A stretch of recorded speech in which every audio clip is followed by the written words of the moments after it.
Welcome everyone to the regular meeting of the Board of Finance. I'll call the meeting to order and ask that we please all rise for the Pledge of Allegiance.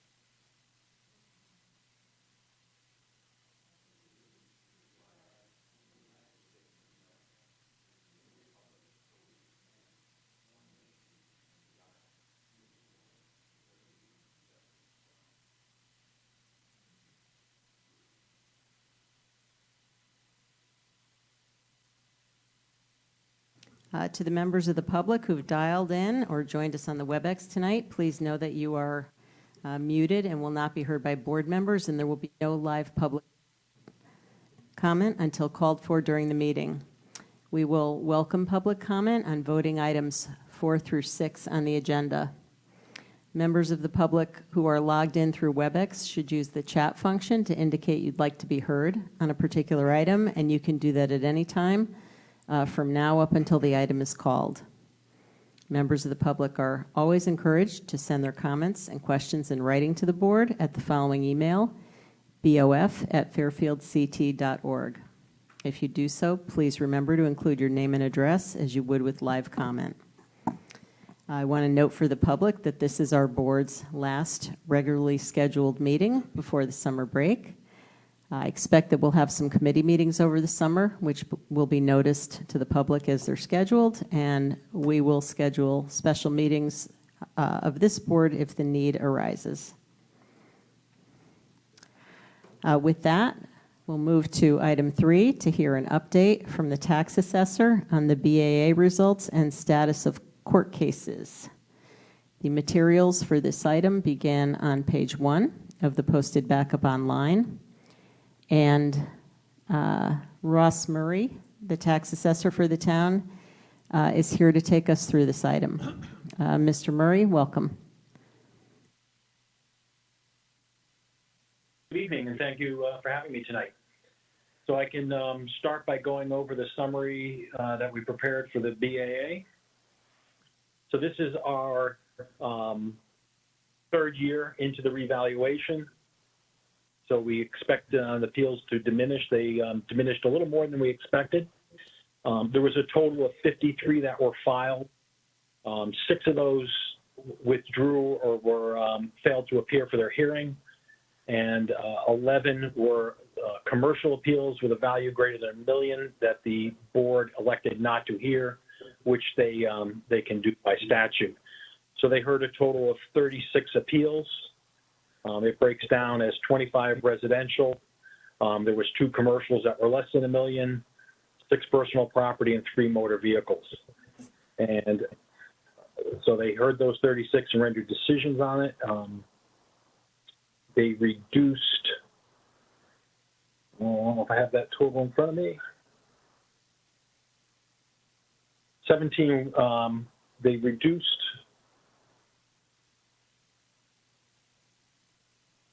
30 of them, and 6 were denied. And you can see the in the chart on the right-hand side of the page, you can see a depiction of that. And the total dollar value in assessed dollars that was reduced was $6,110,030, and that equates to just over $168,000 in tax dollars.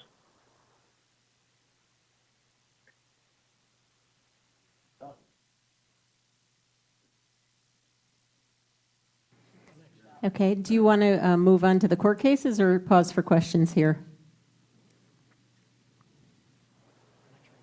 I'm sorry? Are you going to move on to the court cases, or do you want to take questions at this point? Well, why don't we take questions on this portion, and then we can do the court appeals after. Okay. Questions from board members on this? Mr. Mottola. Hi, Ross. So when's our next reval? Is that's next year, right? 2 more years? I'm sorry, it's a little hard to hear. When is the next revaluation, reval? The next reval will be in 2025. Okay, so we're good. All right. Or for the 2025 grand list. So I actually plan to get started with site inspections in the spring. All right, thank you. Okay, other questions? Okay, I just have a quick one. It looks based on this analysis that we granted appeals on the large majority of these. So this is just appeals that were filed in 2023. How does this compare to the entire population of appeals that was filed related to the last revaluation? I'm not sure I follow what you mean by related to. I can tell you that we had about 120 in the first year after the revaluation when the new figures came out. The following year, last year, we had, I think it was about 100 appeals. And this year we were down to 53. So it's dropping off, which is pretty much what we anticipate as time goes on. Yeah, thank you. And I understood that. What I was asking was, I don't recall if we've seen a cumulative analysis of the results of these appeals related to the last reval. So if there were a couple hundred prior to 2023, from a percentage perspective, have the majority of those been granted, similar to the trend we're seeing here for the 2023 appeals? Well, each year is its own set of appeals, and they all relate back to the revaluation. No, I understand. I'm just looking for a percentage. I mean, is it unusual that this percentage of appeals is successful from a taxpayer perspective? So the first couple of years, were we, granting 90% of the appeals or so as we did this year, or did those numbers look different? Yeah, this year was definitely a higher percent that were granted a reduction than we've seen. I don't have the prior years, but I could put that together for you. Okay, thank you. Yeah, that would be helpful. Maybe if you could just send that information to the board on a cumulative basis. I think it's just helpful to understand those numbers and how it reflects on the reval overall. So thank you for doing that. Any other questions? Ms. LeClaire? I'm sorry, just one question on it. You want a similar layout as what we've done here tonight? Similar or cumulative? Yeah. Okay. Thank you. Ms. LeClaire? Yeah, just a follow-up question on that to Mr. Murray. So was that an unusually high number? Were you surprised by that, or did that seem reasonable in what you were expecting based on the hearings that were held? You're talking about this year's number of reductions? Yes, the volume, the amount. The volume? I thought the volume would be a little. Well, the dollar value.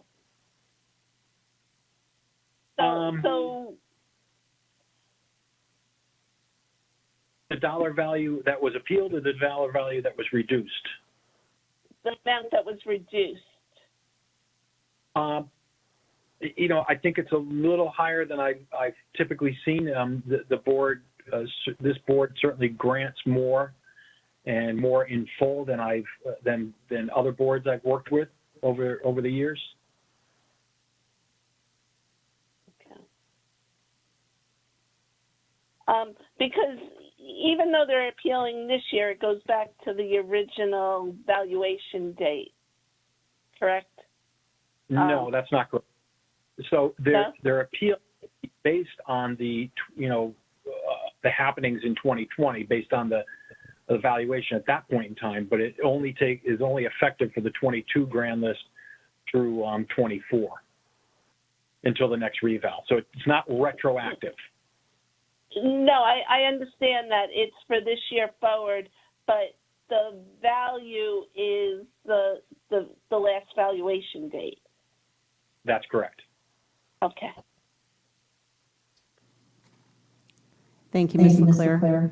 Other questions on this first section? Mr. Welsh? Good evening, Ross. How are you?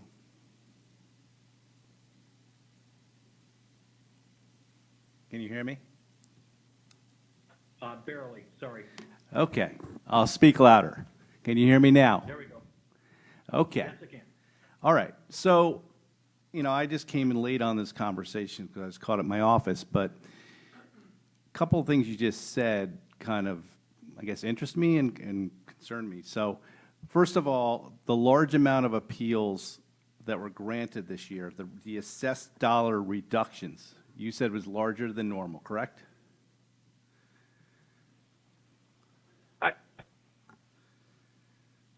I've never really done an analysis on the dollar amounts, but certainly the number granted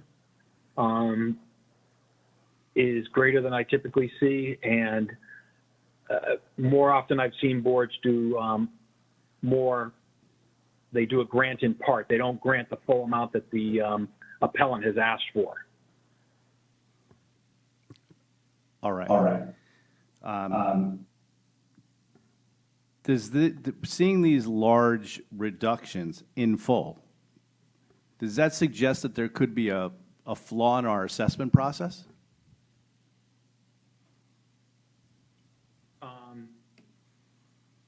I don't think it speaks to that. Why not? I mean, you could say that the opposite based on the decrease in volume of appeals. We have less appeals this year than we did in 2019, which was the last year of the prior reval.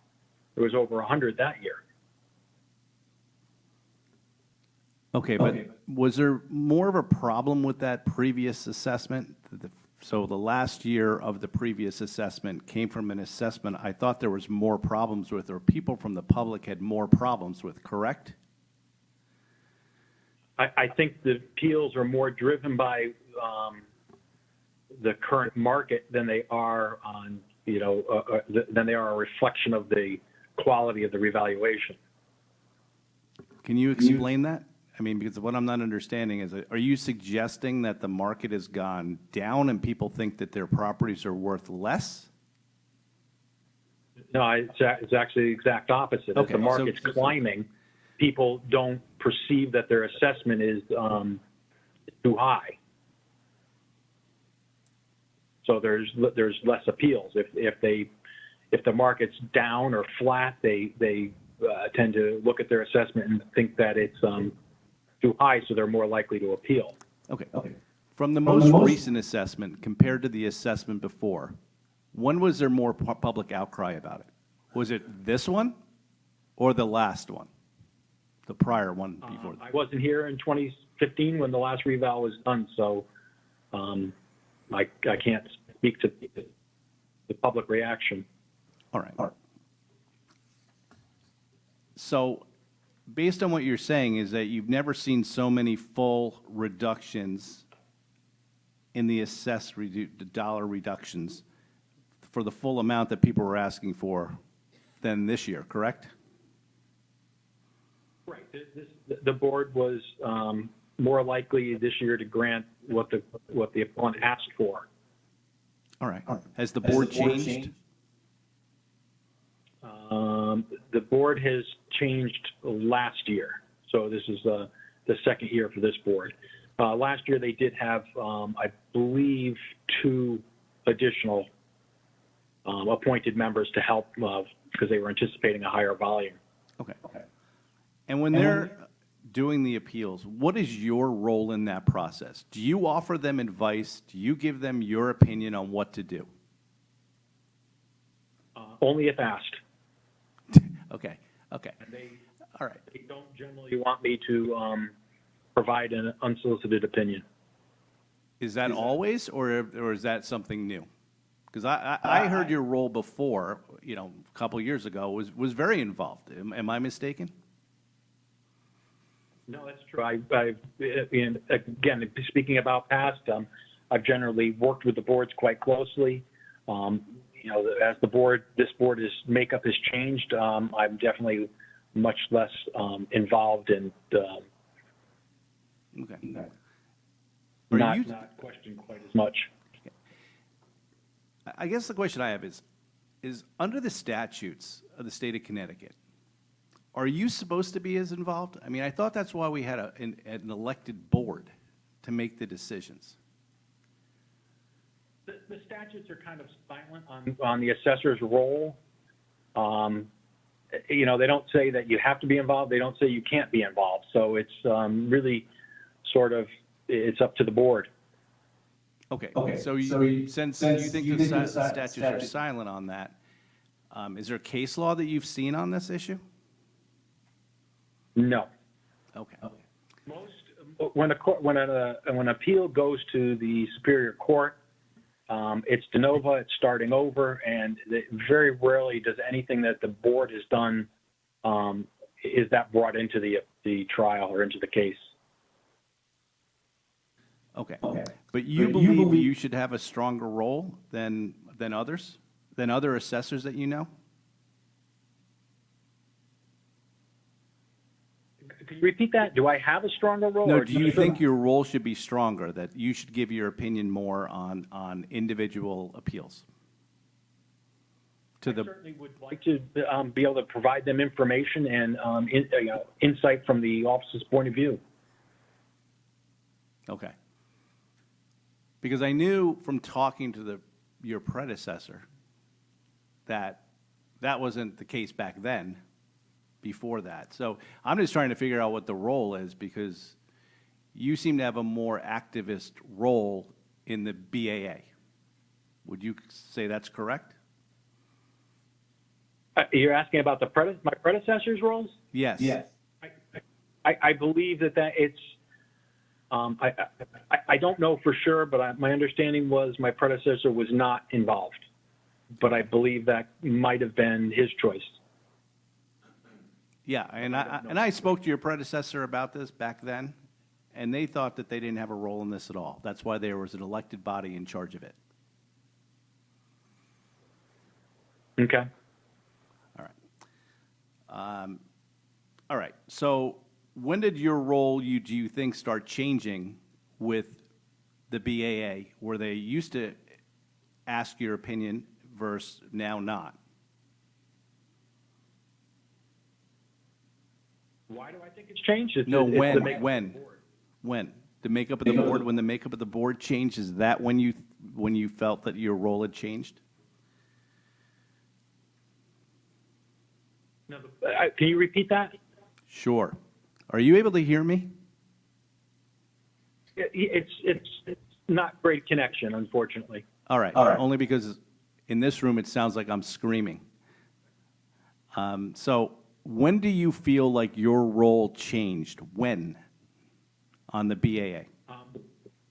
When the new board came on, was elected 2 years ago. Okay. All right.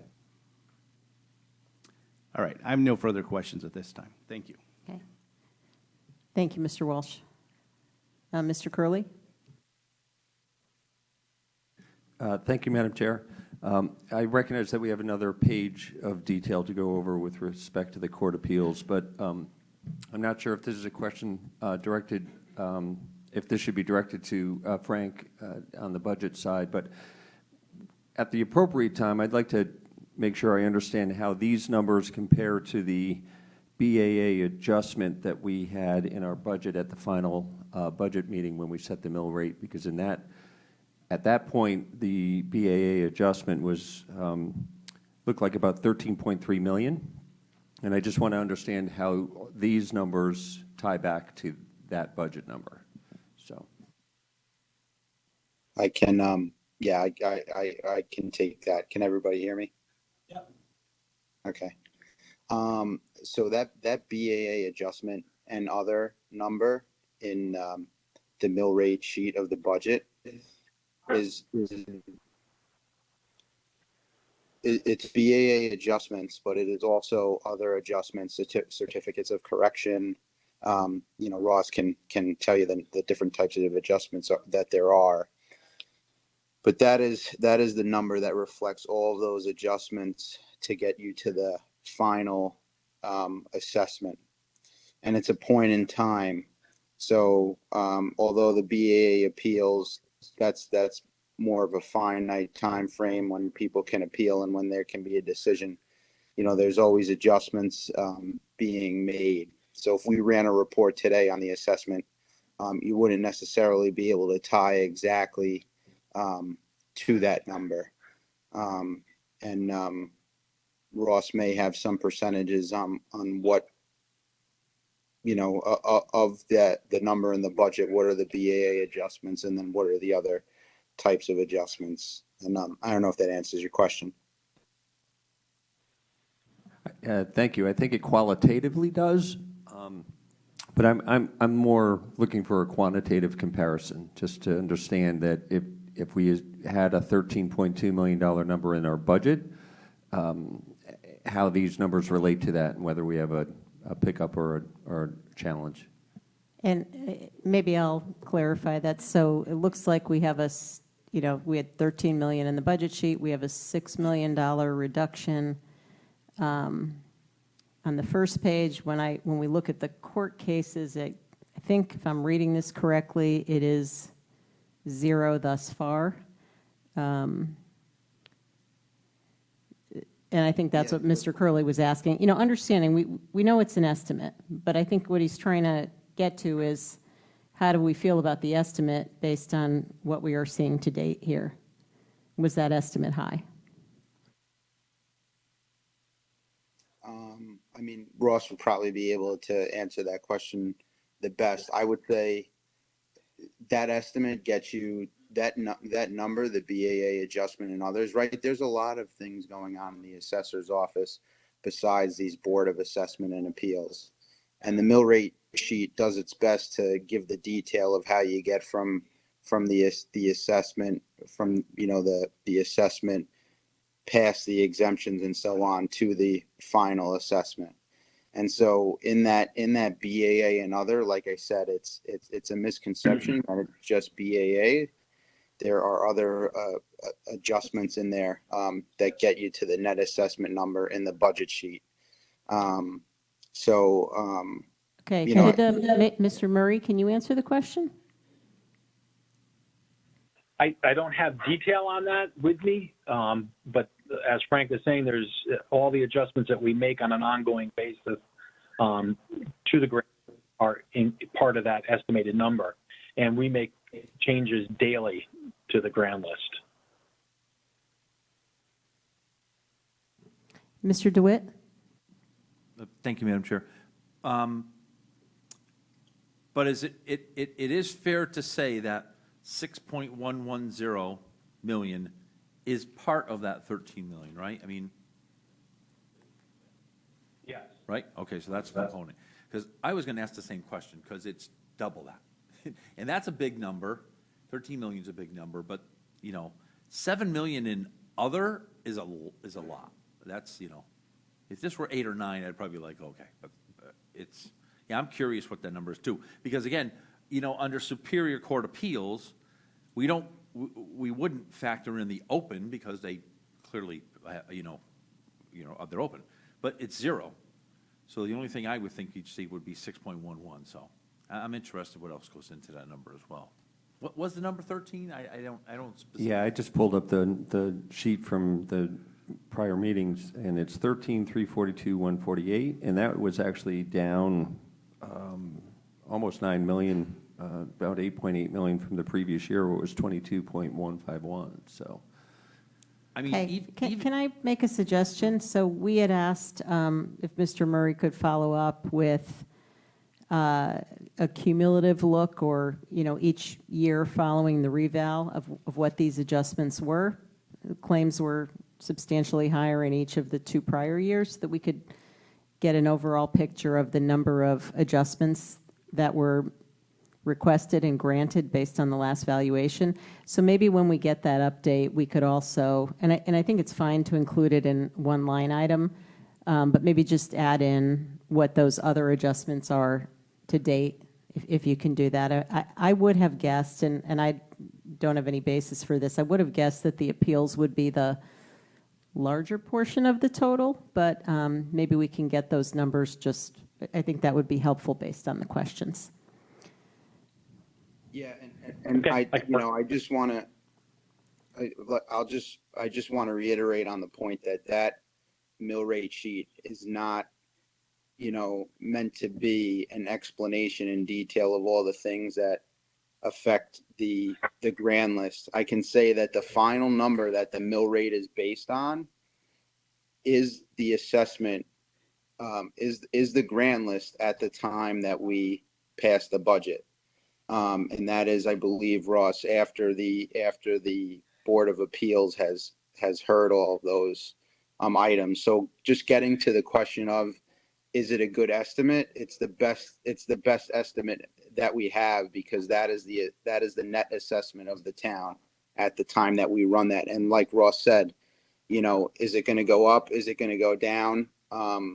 You know, the number that we have at the time is I can confirm is what we've always used as the assessment for calculating the mill rate. Yeah, no, Yeah, and that's, it I would be just the want to best be estimate. clear. I don't think anyone's trying to be critical of the estimate. I think we're just trying to understand how close it is. I mean, obviously, we have more information now, so when you have more information, you can go back and look to see how that estimate held up, and therefore how it will affect tax revenue. So I think that was it.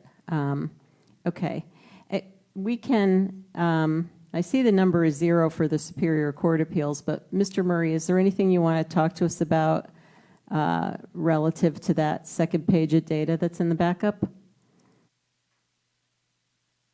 On the court appeals? Yes. I just missed the last part of that question. I'm sorry.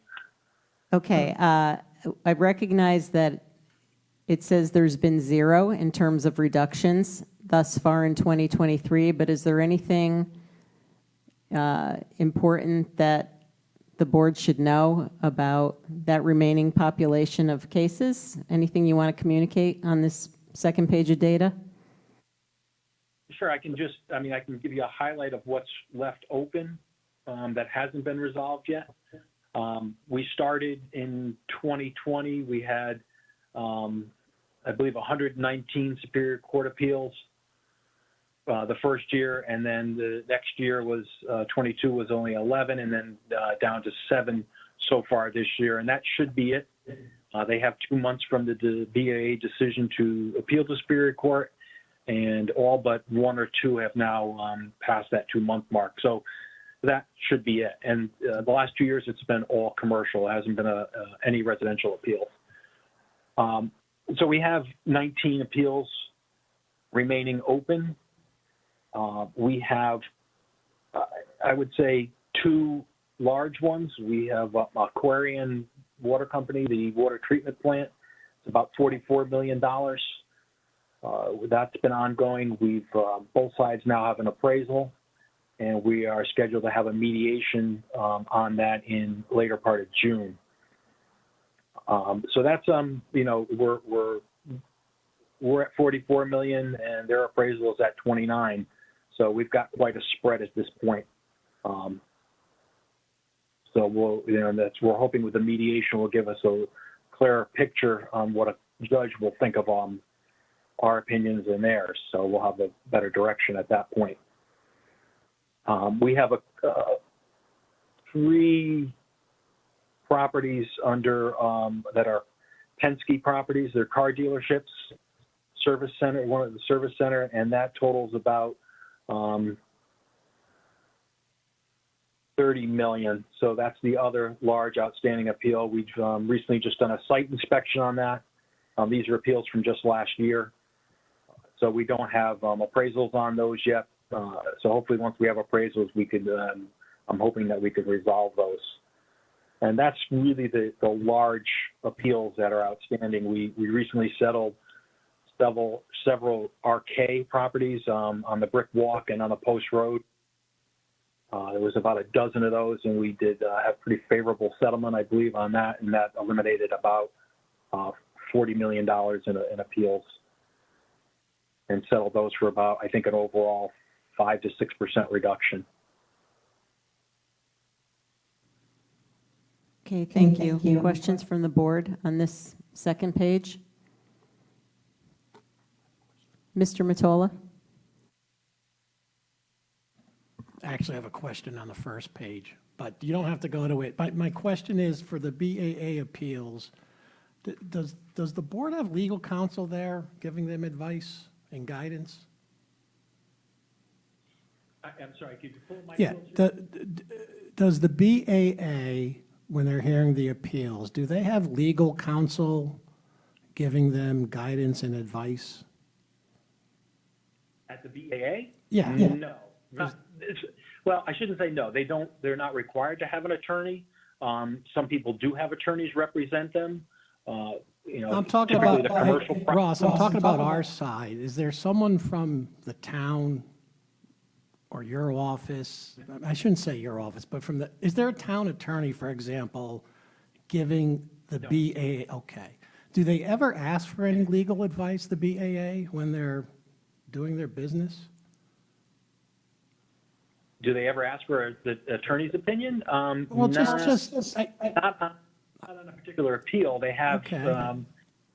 We have had our attorneys come and speak with them. And this year, we did have our attorney that does all the court appeals come and meet with them and give them some insight onto the, the Superior Court appeal side of the equation. Okay.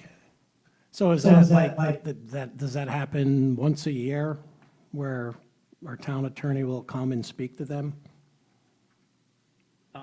Yeah, because the BAA is well, they're active twice a year. Right. Once in February, March for real estate and personal property, and you can't hear cars then. And then again in September, strictly for motor vehicles. Okay. All right. Thanks. Thank you, Mr. Matola. Any other questions? Okay. Mr. Murray, I want to thank you for being here this evening and for providing the information. It was a good discussion. We'll look forward to getting the follow-up items that were requested. So thank you again. Yeah, thank you.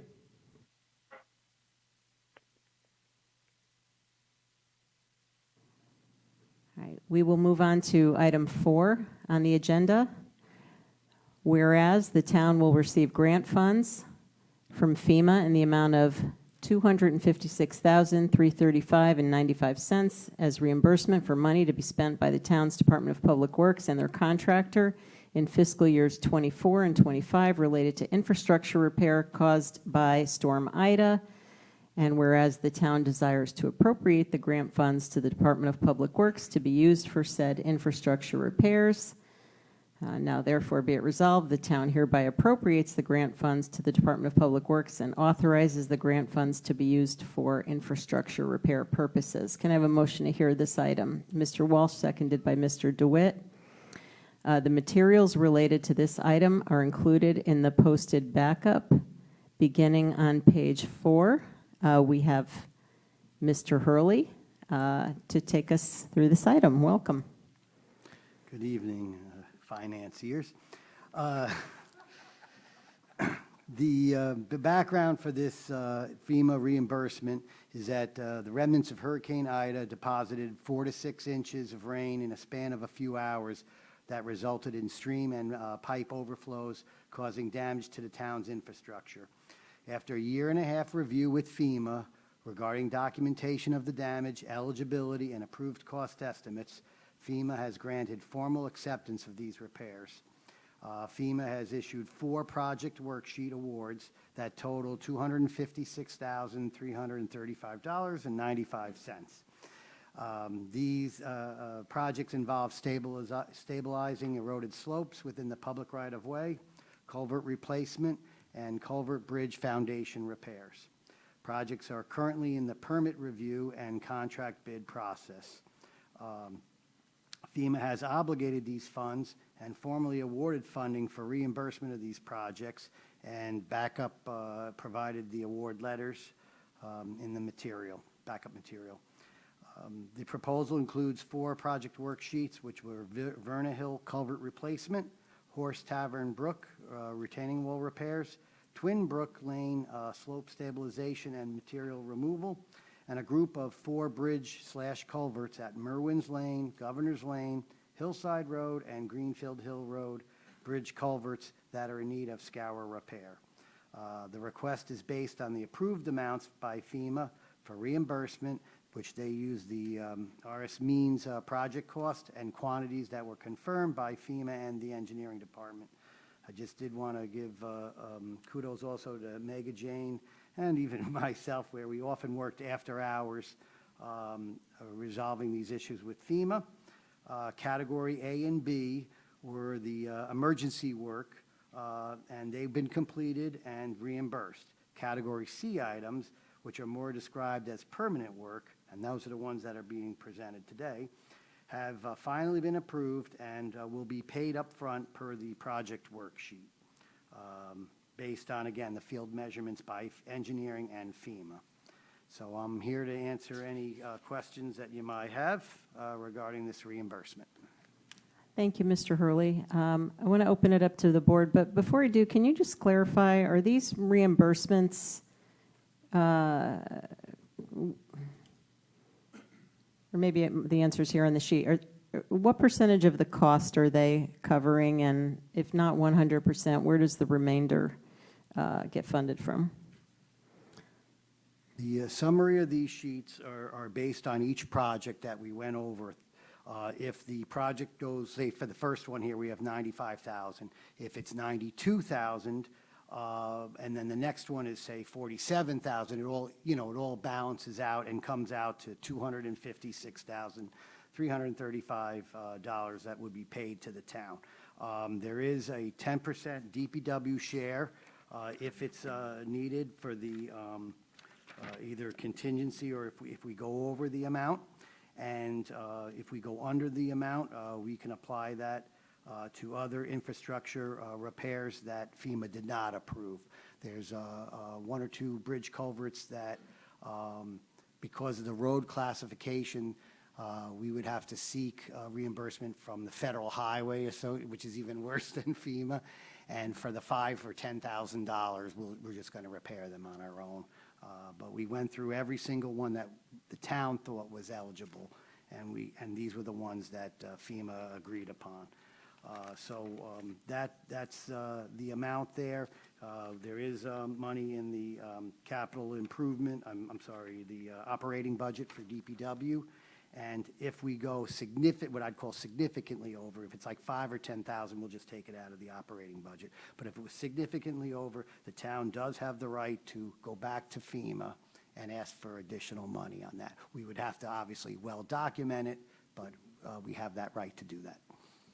Okay, thank you. That's very helpful. Questions from the board? Mr. Welsh? Thank you, Mr. Engineer. You're welcome. On the second page at the bottom left, where it says paid to town, that's what's to be paid. It hasn't been paid yet, correct? That's correct. Okay, I just wanted It to make has sure. been approved. Yes. We've been told that it's on its way, but as of today, we have not received it yet. But it's on its way. Okay. The rest of it was pretty self-explanatory, and I just want to appreciate your work and your staff on the overtime hours you guys put in to bring this to fruition and get us this money. Thanks. Unpaid overtime, just to be clear. Well, I wouldn't be thanking you if you got overtime. Thank you, Mr. Walsh. Ms. Marmion? Thank you. You answered most of my questions in your description, so thank you for that. And I also want to say thank you for all your hard work, you and your department, in getting this through. So you're currently going out to bid, because this has been under review or in the process for the past year and a half. Do you have concerns as those bids start to come in that, based on what's going on with supply chain issues for materials, et cetera, that the original cost proposals may be significantly under, or is what you're seeing in terms of some of those initial bids coming through kind of right on track with what you had estimated? A lot of these involve labor and what I'd call simple repair materials like concrete or stuff like that. So we're not expecting any issues. There is one that we do require a pipe, but it's a fairly standard size of 36-inch high-density polyethylene or plastic ADS pipe. So we're not anticipating any of that. Thank you, Ms. Marmion. Mr. Curley? Thank you, Madam Chair. Mr. Hurley, I just have a question on the timeline in terms of the project completion deadlines. I know in the backup materials, there just seems to be, I'm struggling with the timing because you talked about categories C, D, E, F, and G for permanent work, but it's bolded and highlighted that the work must be completed within 18 months of the date of declaration, October 30th, 2021, which I think has passed. And then for categories A and B, emergency work, must be completed within 6 months of October 2021. So help us understand the timeline. Yeah, no problem. I didn't want to go into too much detail, and I give you credit for reading the fine print, as they said. In simple terms, the town received an extension, and so we have, actually, we went for a full 18-month extension. We're hoping that we only needed a 6-month extension. All these projects are proposed to be done later this summer, and we're hoping to get it in, but if the weather didn't cooperate for some reason, we wanted that little extra cushion because although they're paying us up front, we still have to substantiate with receipts and, all that and document all the work that we do. Thank you. All right. Thank you, Mr. Curley. Any other questions from the board? Okay, any comment from the public? All right, we will put this to a vote then. All in favor of the resolutions set forth in item 4 of the printed agenda, please raise your hand. Okay, it is unanimous, 8-0. Thank you. Thank you again, Mr. Hurley. Thank you.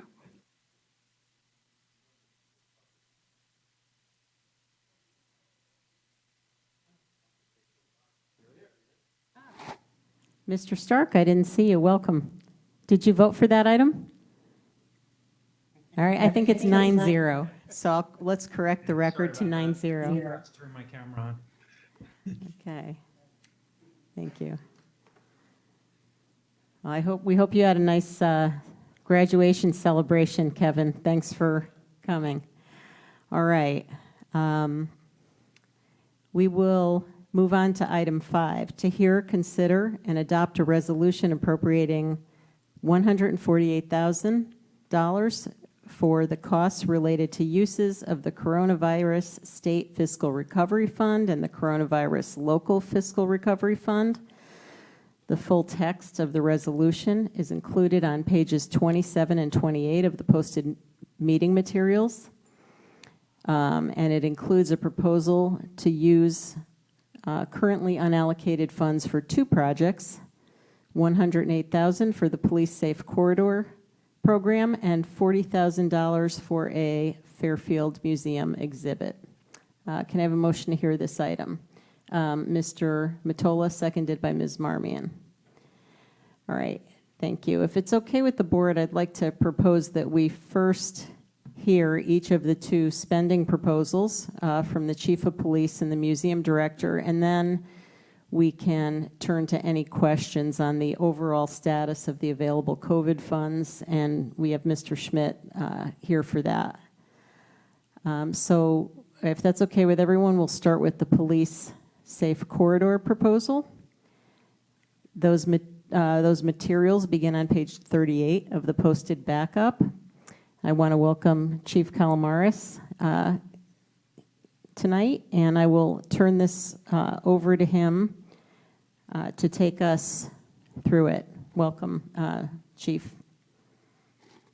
Thank you, Madam Chair, members of the board. Good evening. The proposal before you is related to Fairfield Safe Corridor program. What essentially it is several years ago, we started an initiative where we placed several cameras throughout the town, surveillance cameras with artificial intelligence adopted into the software. These cameras are associated with the Bridgeport Fusion Center and also have access to our dispatch center, in addition to providing notifications to officers on the road in real time. The purpose of this is to create safe corridors to school for in the event that we have an incident or certain elements of the community that could potentially be a risk to our school. With that said, there has been in 2022 51 school shootings in a 52-week period for 2022, and in fact, we had one today in Richmond, Virginia, throughout the United States. So. The proposal is to augment our current 12 cameras with an additional 18 cameras. The cost out is on the second page of the proposal, and we are looking to provide these cameras to areas surrounding the schools to get an early detection system in place for mitigating any type of school threat. Okay, thank you, Chief Calamares. Ms. Marmion, you have a question? Hi there. Thanks for being with us this evening. I was not aware that we had a Safe Corridor program in existence. Was that was funded through the town bodies in the past? And how old is how old is this program? It's been about 2 years since we began building that infrastructure, and it's been kind of piecemealed through the Bridgeport Fusion Center. Several other communities have joined in this effort, and we are looking to augment that infrastructure to provide additional cameras around the school system, around the Board of Education buildings. So has this gone through the Board of Ed as well? Have they looked at this as a policy that they want to implement and fund? So this is an initiative that we are working in collaboration with the Board of Ed. These cameras will not be on school grounds, but near school grounds to get an early detection system in place. So the reason I'm asking this is because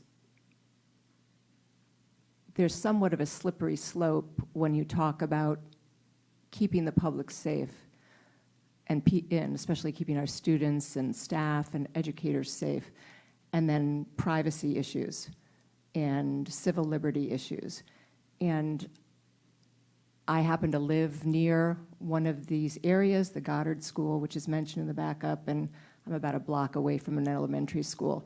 And I feel somewhat concerned hearing about this, because on the one hand, I want us all to be safe. On the other hand, I haven't heard anything about a larger discussion about this, and I'm sure my neighbors would be very interested to hear something about this, and I personally would like more detail. Maybe it's in an executive session, because I understand the sensitivity of this, but I've heard nothing about this in terms of either a policy or anything from the public to weigh in on this, and that really gives me great concern. That's number one.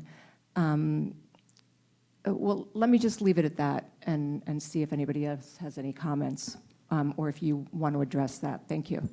Well, yeah, I mean, Chief Calamares, do you want to respond to that before we, or should I take comments from other board members? Sure. I understand there could be concerns with privacy rights. None of the cameras would be in a place where people would have a reasonable expectation of privacy. And in those cases, we would require a search warrant to take any type of search and seizure. With that said,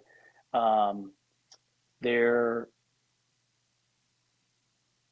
is, we currently have these in place. There's artificial intelligence embedded, and it would provide, which would provide additional searching parameters for us in the event that we, let's say, for example, if we were looking for someone who had committed a crime even previously wearing a blue backpack, we would be able to look and search through the archives of that surveillance footage to identify someone wearing a blue backpack, which could potentially help us assist in mitigating a crime or solving a crime. Okay, thank you. Mr. Curley? Yeah, thank you for being here. And I think generally, I'm very supportive of taking steps to make sure our schools stay safe. So when this item came up on the agenda, my initial gut reaction was, of course, it's going to garner support. But just based on what's been discussed so far, I do have some questions. And if we have to go into executive session to talk about this, we certainly can. But like the first item, the first poll on your list is listed at 1911 Congress Street, and I just pulled it up on my iPad here, and that's not near a school, and it's in an area that doesn't even have a sidewalk. So I'm curious about how that would fit into this program.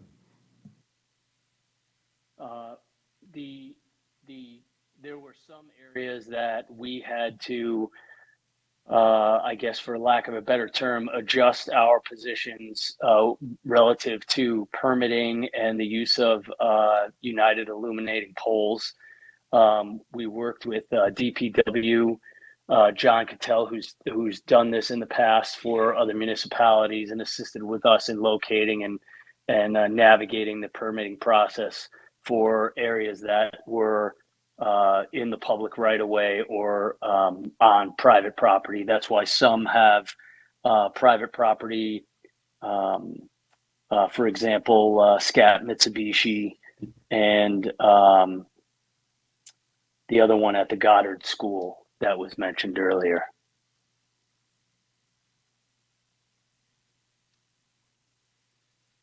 Thank you, Mr. Curley. If Yeah, go ahead, Chief. Just to mention, kind of to answer your question related to the positioning of it, the goal was to look for ingress and egress locations that could capitalize on several different schools in some areas where there was where we were unable to receive good reception. So there are some positions of the cameras that would be the best places that we could get or the closest we could get to accommodate two different schools. Thank you. Mr. Mottola? I was just going to echo what the chief said. There's really no right to privacy on a public street, so I'm not concerned about that issue. And to the extent that these camera picks up something where there could be that argument made, then the department would have to get some type of a search warrant to obtain information. So, that doesn't concern me. I'm not going to get into detail about the Bridgeport Fusion Center. I know about it because I work for the city, and I can tell you it is an outstanding asset for the city of Bridgeport, and I'm glad to hear that Fairfield is. It sounds like you're using that also. So, I just wanted to comment on that. So thank you. Thank you, Mr. Mottola. Mr. Walsh? Good evening, Chief. How are you? Doing well, thank you, sir. Thank you for being here. Can you give this board just some type of flavor on the cameras that we already have, on how they've helped the police department investigate and solve some crimes? So we just get a flavor on how valuable, or if they're valuable, these cameras are. Sure. So Without I don't need to tell. If you feel uncomfortable at any time, just tell us. You can't tell us, but I'm just asking you to try to tell us how they've helped. Since we already have ones in place, how they've been helpful in the past. They have, in cases where we have custody disputes with parents, and certain parents have custody and others don't. This would provide us with an early, and I'm just going to use anecdotal situations. I'm not going to get into specifics as to, in circumstances that have happened in the past, but that's one of them where we had a custody situation. Obviously, when you have domestic issues amongst family members. Emotions are high. People do things that they normally wouldn't do as a result of the domestic arguments, and those sometimes contribute to people making poor decisions. This gives us, in cases like that, an early warning system to determine or to mitigate issues like that when we have custody issues amongst family members. I can give you another situation where we had a motor vehicle fatality, and we were able to identify a vehicle that was in the area at the time that the collision occurred. We ended up solving the case in less than an hour by not only identifying the individual who was driving it, but locating the vehicle that was used in the fatal hit and run.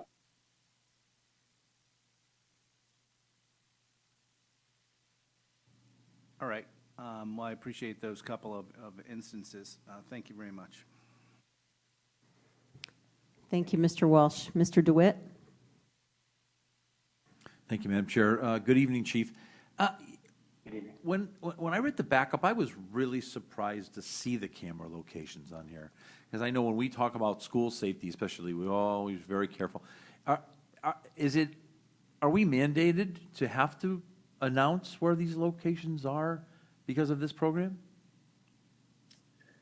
I'll be honest, I was a little cautious about where or to announce them, or whether we should get into or go into executive session to discuss this further. But as I said earlier, there's no expectation of privacy. There's cameras everywhere. People have them on their houses. People have them.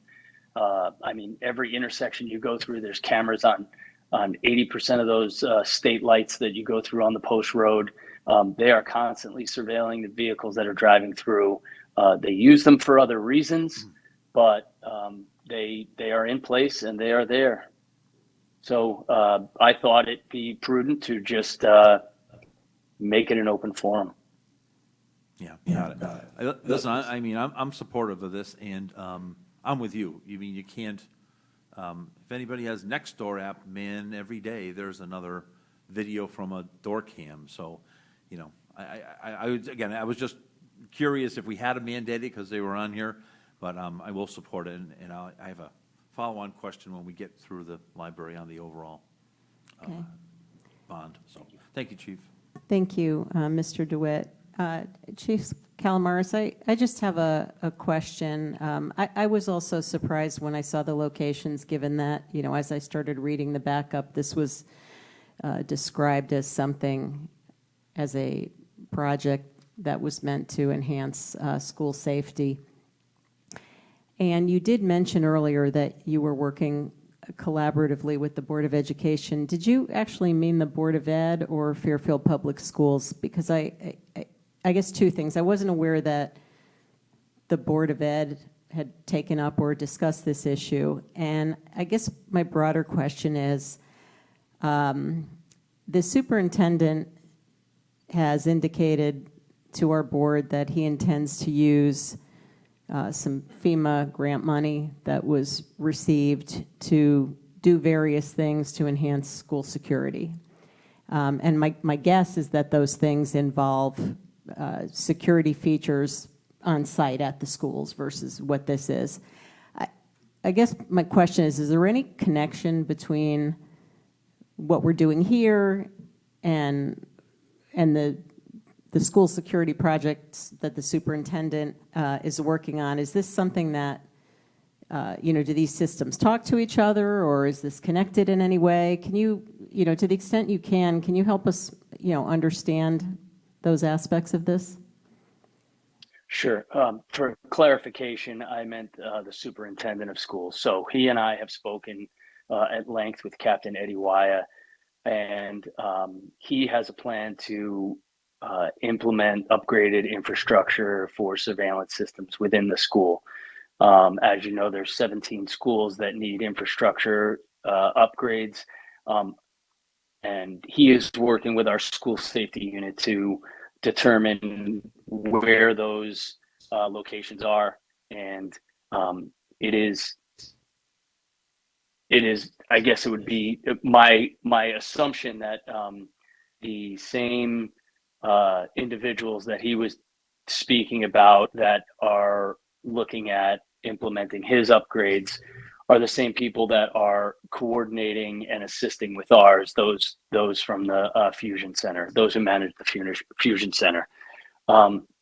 With the second question you asked was, can they talk, or are they in coordination with each other? And the answer to that is they are not. He's looking at infrastructure upgrades inside the school, and ours are outside of the school. Obviously, they're going to be implemented, and they will know some of what goes on. But I would probably keep that to administrative staff only when they are fully implemented. Thank you. And just one quick follow-up question, just to help me understand. You referenced a couple of times an early warning system. Can you explain to us how that works? I certainly understand the example that you gave.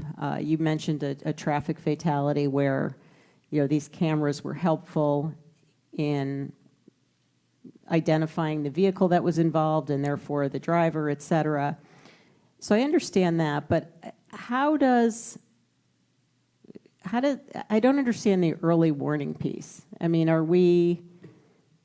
how does the surveillance serve as early warning? Like, do we have a certain people that we watch to see if they're approaching schools, or how does that actually work? So two things. Yes to that question. Obviously, they are connected to the Fusion Center, and if you've been to the Fusion Center or just look at any Fusion Center of any big city USA, you will see how the cameras are constantly monitored by a staff that's on scene in the Fusion Center. It's also monitored in our dispatch center. There would be a lot of cameras to watch all at one time, but in addition to that, there's artificial intelligence software that can identify certain things related to vehicle, people, places, and that would those incidents would be triggered, and notification to officers would be made in real time.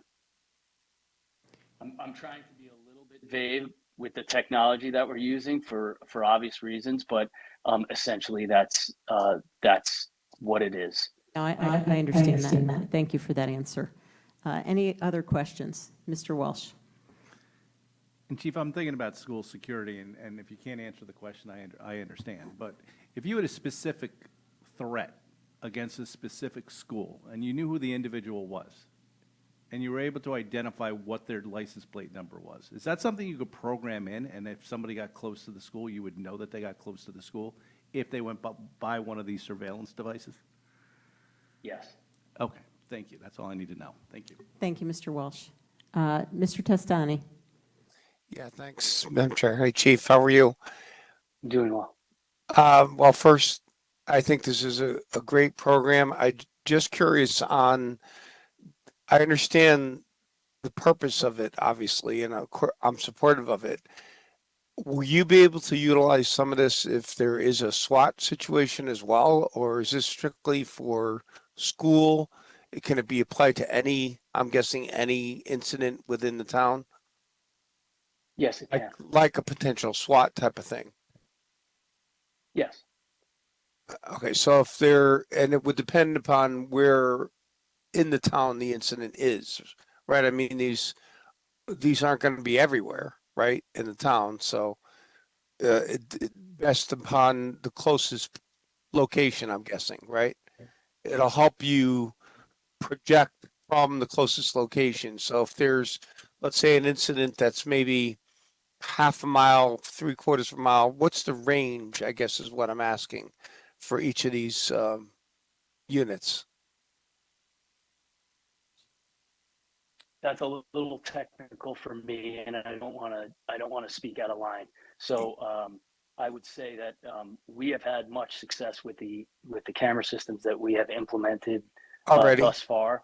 Okay, Yeah, great. That's and all I need to know. yeah, that's for the experts to determine and what kind of distance and preemptive that they would get from the camera systems, and that's not something that I would be able to answer. Yeah, no worries. I appreciate it, Bob. Thank you. My pleasure. Thank you, Mr. Testani. Ms. Marmion? Thank you. I appreciate everyone's comments this evening, including yours, Chief. And I appreciate your transparency in coming and giving us some background. I do think that we need more transparency. I think we need a dialogue with the residents of this town in terms of what's currently being done and what's being proposed. And again, I believe it's a slippery slope in terms of being protected, but people are going to feel a big brother effect from this. They already are concerned about facial recognition, racial profiling with pulling people over, being ticketed.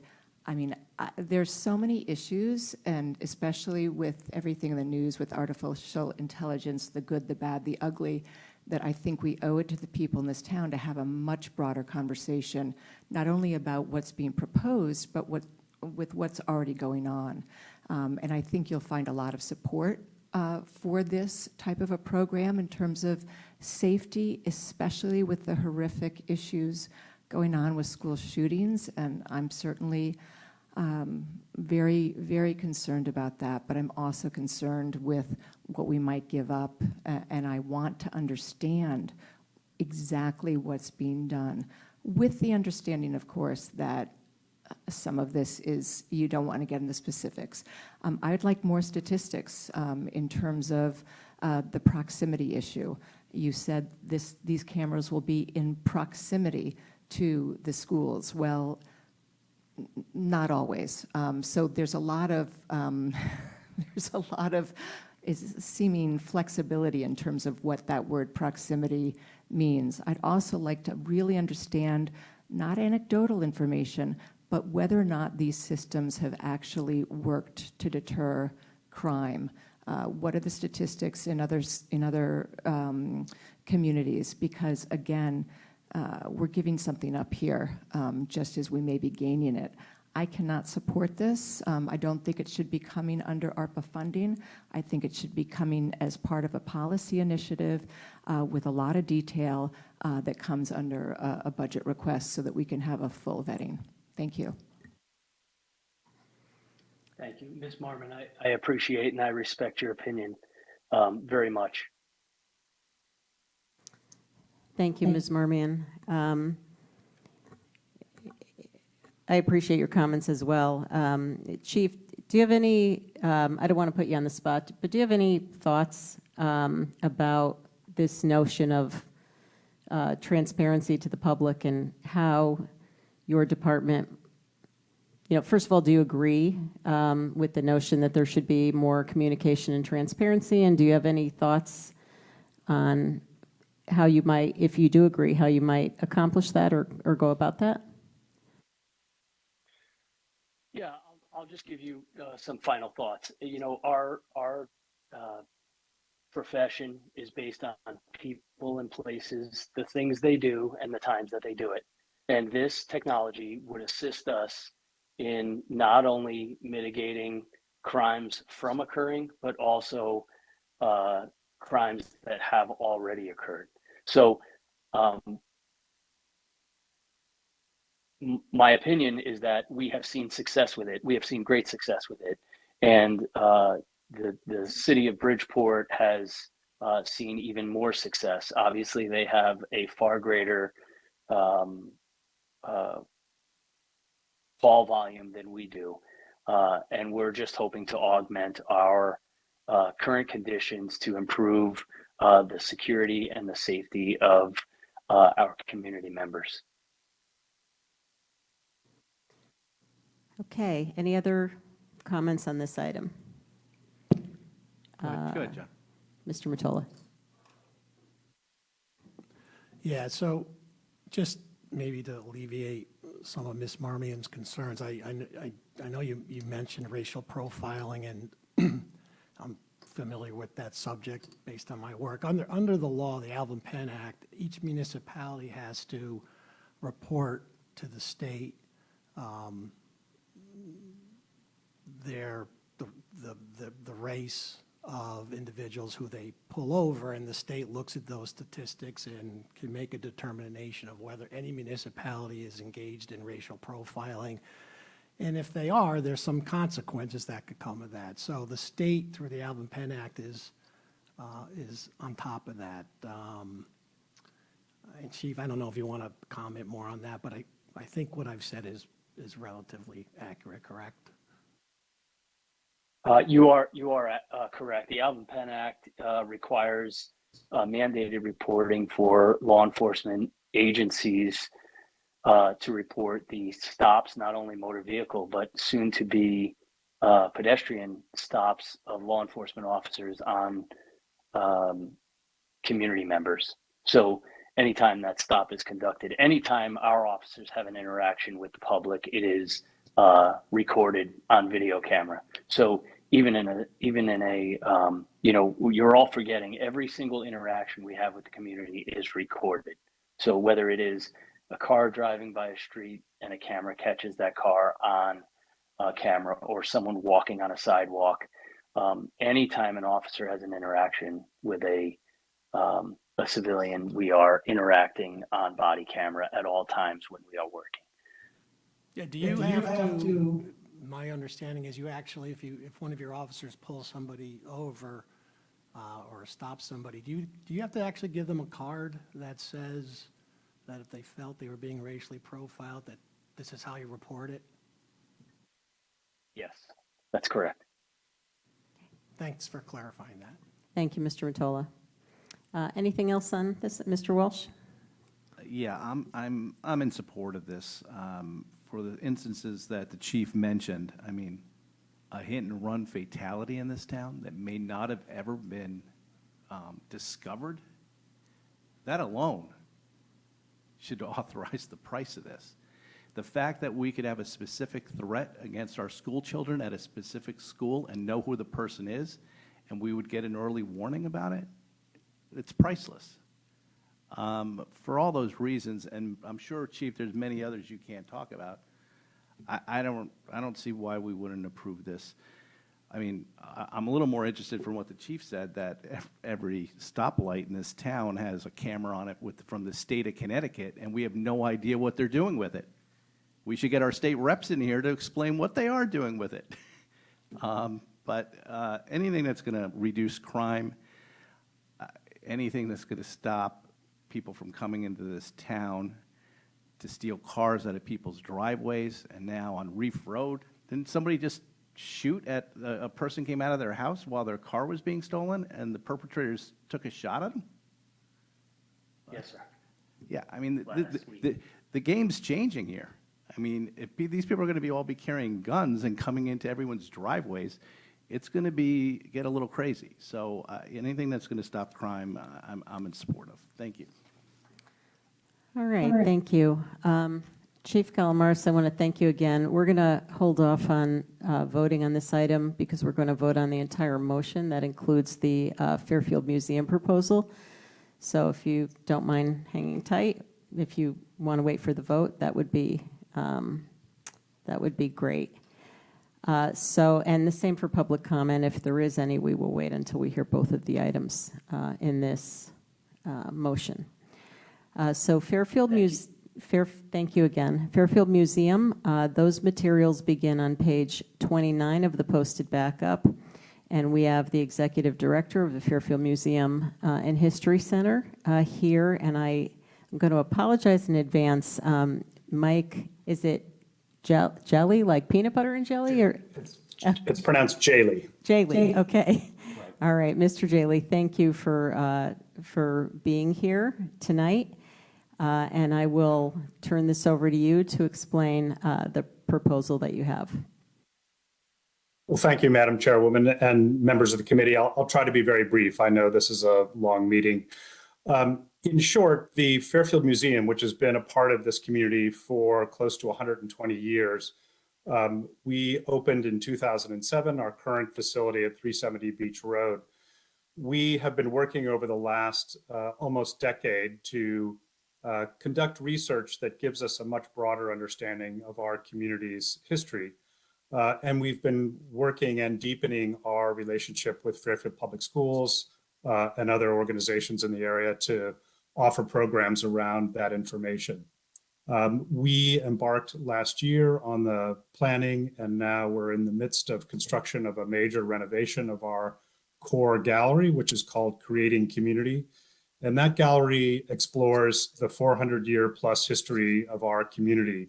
And it looks at pre-European Native history all the way up into the early to mid 20th century. And in addition to being kind of the core attraction for the 30,000 plus visitors that the museum draws every year, this gallery also serves as a very important curriculum support for Fairfield Public Schools. We do programming for all 3rd and 5th grades, as in addition to many of the 8th grades and many one-offs with other private schools in the area.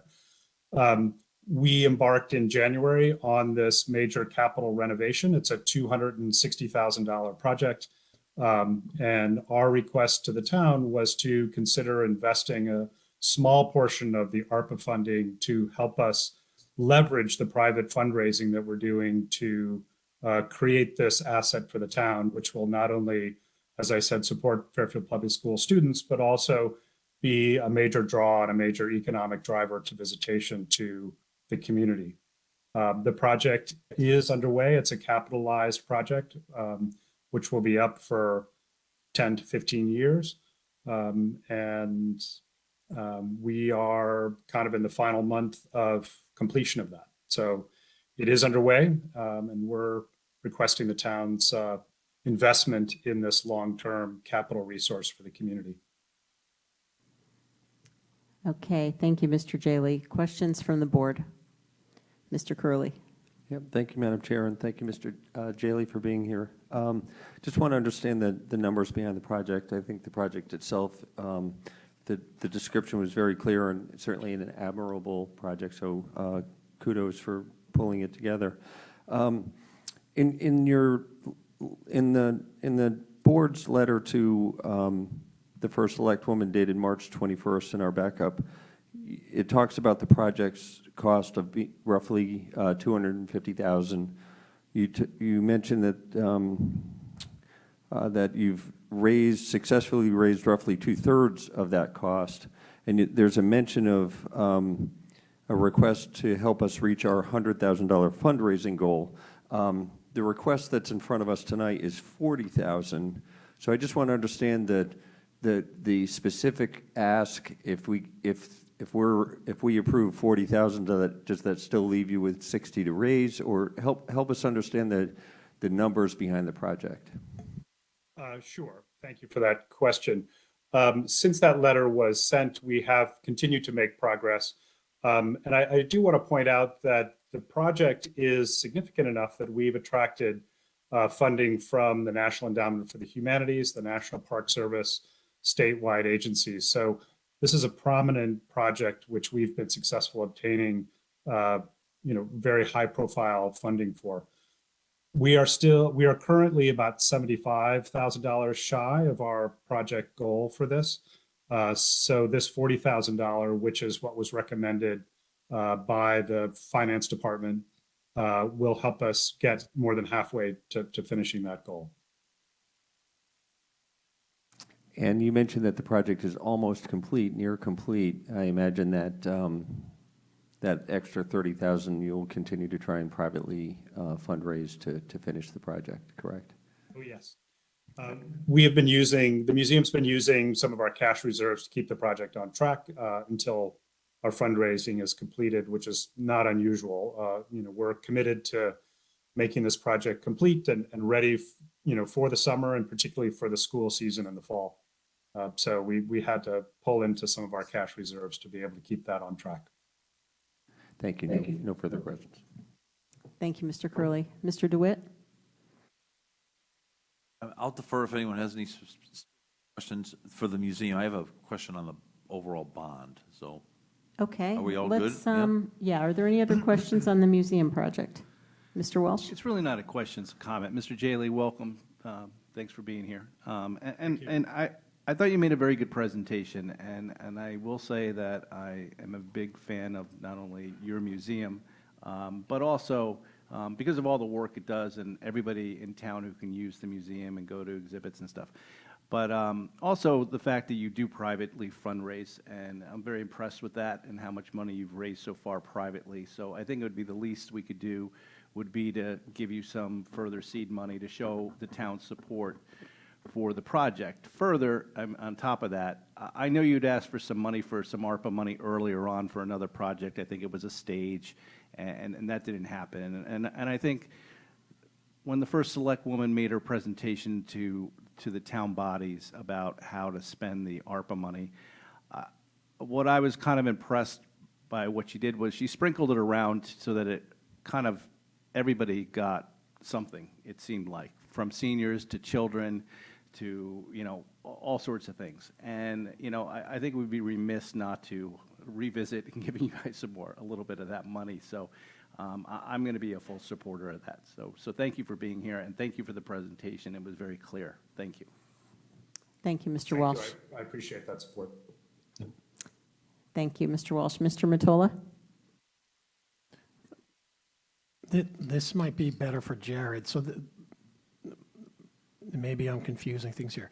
This money's coming from the Coronavirus State Fiscal Recovery Fund and the Coronavirus Local Fiscal Recovery Fund. I guess I have two questions. One is, that's not ARPA money. And then secondly, is there any issue that we can use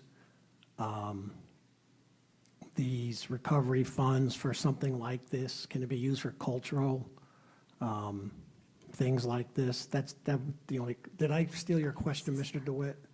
Partially, but no. Okay, sorry about that. All right, that's my question, and I guess maybe Jared's the one, if you can answer this. Jared. Sure, I'm happy to.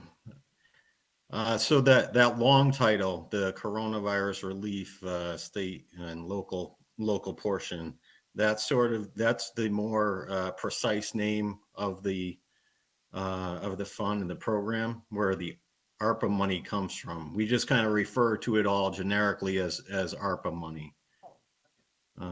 And I want to say, obviously, we're coming to you guys with this request, so that the administration supports both of these projects for all the reasons the chief mentioned about safe corridors.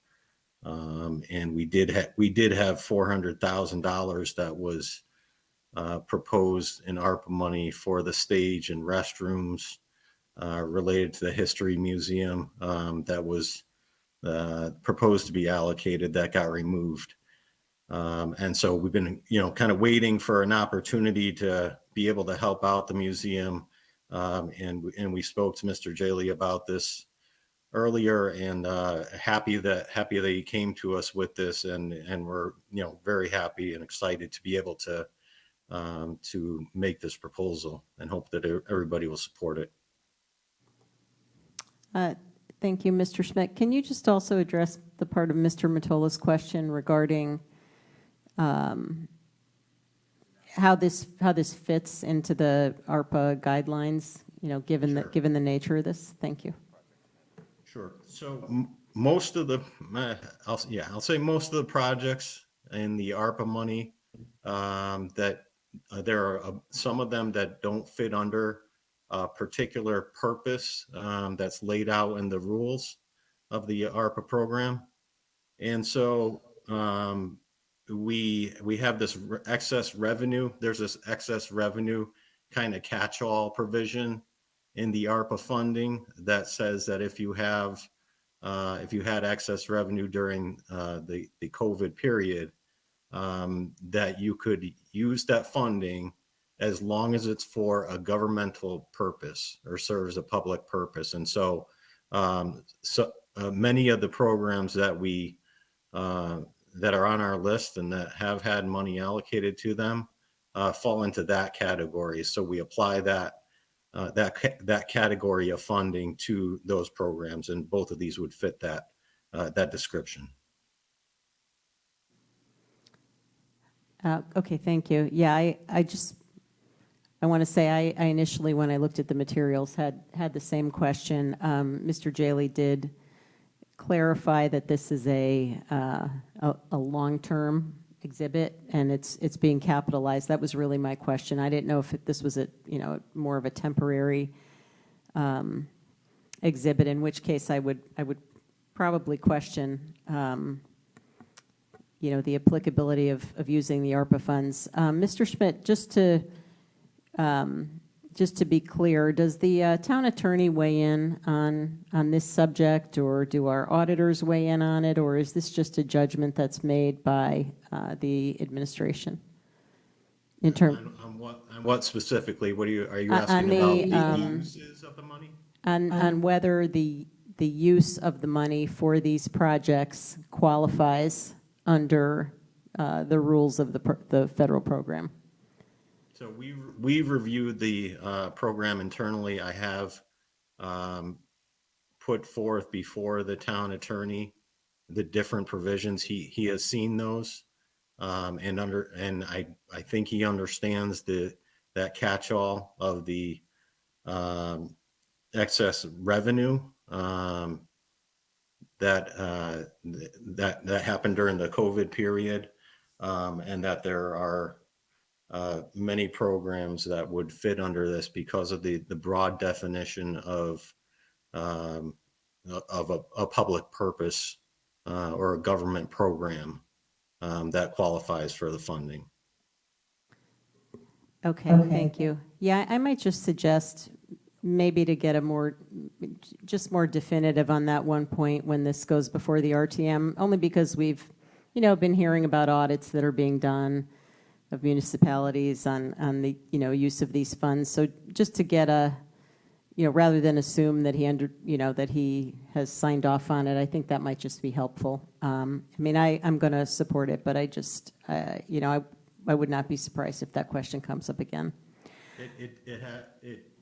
It probably will, and it has come up in past meetings as well. And so we've answered it. All that that concept was also presented in detail with the language from the interim final rule that was presented. So that was all included in the original presentation of the allocations for the ARPA money, because we did look at that closely, and knew that there would be frankly, we had questions about it too, and whether or not the various programs would qualify. And so we were careful about it. We've submitted compliance with the federal government each quarter since the program has started. And so we're confident that these fall within the guidelines within the final rule of the ARPA funding. Okay, thank you. And we don't have the ARPA schedule here before us. We did review it recently, I believe, at the last quarterly meeting. So these two projects, if approved, would still leave unallocated funds, I believe. And what is the balance of the unallocated funds, ARPA funds, that is still available after, assuming these projects are approved? After these two projects, it would be about $1.35 million. 1.35, thank you. Mr. DeWitt, you had a question? Yeah, thank you, Madam Chair. I guess more of a comment. So I had all of Mr. Mattolo's questions. I had no idea that this was ARPA.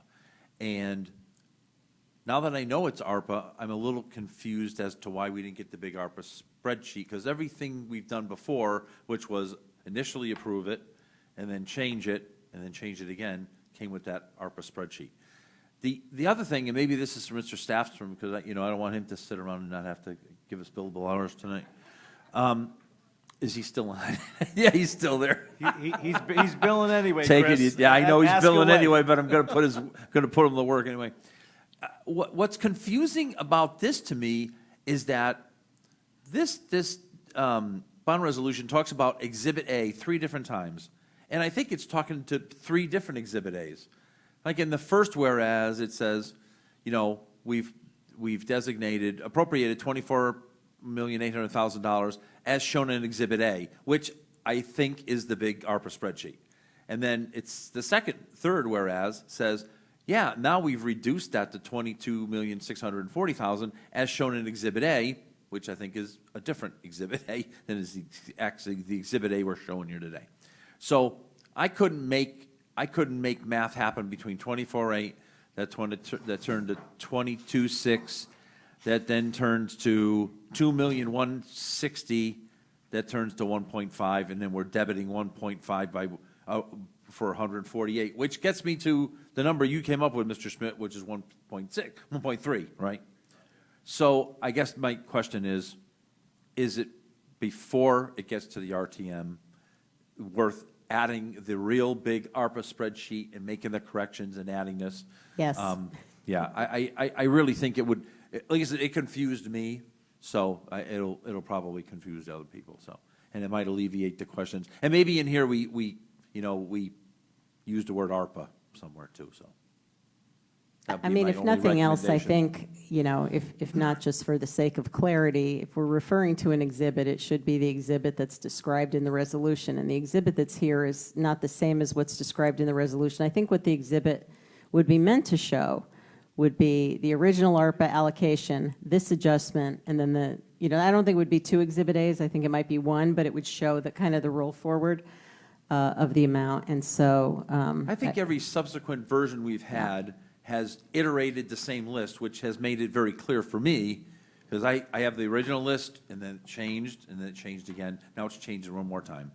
And then my only other comment is to Mr. Schmidt, are we even close to timing out on any of this? Because if we are, I really don't know why we wouldn't give the rest of the money to the museum, or give more money to put more cameras up. I'm sorry, Ms. Marmion, but I think that's probably it does beg the question, if there's 1.3 million sitting around and it's going to expire in 6 months, Yeah, I think we did have this, were you at I can't remember. No, he was Okay. he was on a business trip. But that's why I wasn't surprised it wasn't included tonight, because we had just had a full review of the ARPA. Yeah, and you're right. 2 weeks ago. We did have a full review, but the point I think is worth making, that if a resolution gives a description of an exhibit, the exhibit should match, regardless of the fact that we know what it looks like. I do think, so Mr. DeWitt, at our quarterly meeting, we did talk about the fact that, we are going to time out. It's more than a year from now, but at some point, there's 2 things. There's unallocated money, and then there's other projects that haven't started. So, I think Mr. Schmidt had indicated that the town is having meetings on this, and they're looking at it, and so I expect that when we get our next quarterly update in September, we should all start taking a harder look at some of these things, because there are, projects that, have not moved yet, and at some point, that's going to start to become a potential risk. So. Okay. Well, my apologies for rehashing something. No, that's fine. Okay, so are there? Madam Chair, did Yes. you want John Staffstrom, Attorney Staffstrom, to answer that question about the way the resolution is written, and why those references to Exhibit A are there? Sure. John, you're muted. The reason that the first 2 references is because we were just reciting the name of each of the resolutions, which actually had the reference to the Exhibit A and the amended Exhibit A. What we tried to do in this resolution is give the history of what you have done before, to establish that what was left to spend, how much is left to spend, and how much of would be spent by this Exhibit A, which is just those 2 items. So we were just trying to lay out the entire history. I do think it makes sense, obviously, anytime the board approves an additional item, to see what they've already spent and to see what is left. But again, the initial 2 references to Exhibit A and amended Exhibit A are because we were trying to lay out the history of what you've already done. Okay, thank you. Mr. Mr. DeWitt? Sorry. Maybe we should have called this Exhibit X. Well, no, Mr. Staffstrom, I understand, and believe me, I appreciate the history. It's just that in these previous two whereases, when they were the primary whereases, we got the whole big list. And I think that's, I'm not so worried about the words as the fact that it would be nice to see the one big list iterated 3 times and then changing over time. Yeah, I think the reason you got the whole list the second time is because, if you recall, there were some rescissions from the original one. There weren't just additions, there were some reductions. Well, All right, I mean, thank me you. personally, I'd like to see rescissions and additions. But listen, I don't want to hold this. I don't want to hold this up going forward, and I'm okay voting it forward. Maybe between tonight and the RTM, you can add it. But Yeah, I think that's, I'll be happy to include the full list in the future. yeah, thank you, Mr. Schmidt. Just thought because, Yeah. you guys went through at the last meeting that, that you were, you saw all the projects that were in there from 2 or Okay. 3 weeks ago. Thank you. Do we have any comments from the public on this item? Okay, I can't. I'm looking at anybody in the chat? No? Okay. All right. Yes, sorry, Mr. Curley. Yep, sorry, I know we want to move to a vote. I recognize that this was pending Board of Selectmen approval yesterday. I assume that happened? Yes. Perfect, thank you. Okay. All right. Thank you, Mr. Curley. All right. So any other comments from the board before we move to a vote? Ms. Marmion. Thanks. I want to explain my vote ahead of time. I've already discussed my concerns related to the police corridor issue, and I would strongly encourage the administration and the police to have a conversation with the community in terms of what's going on. Point of order. She's already gone down this trail twice. I think we Thank should you. I'd like to make an No, amendment. I'm sorry, Mr. Testani, I think, a motion to call for a vote. What's the point of order? yeah, I don't understand the point. Already been discussed twice. Well, I don't know what Ms. Marmion, respectfully, I don't know what Ms. Marmion is going to say. It's my right to call a point of order, Kevin, just like it's yours. Okay, hang on. I think that Ms. Marmion is discussing something relevant to the point. Do you have a different point to make than what you already said before? I do. Okay, go ahead. Thank you.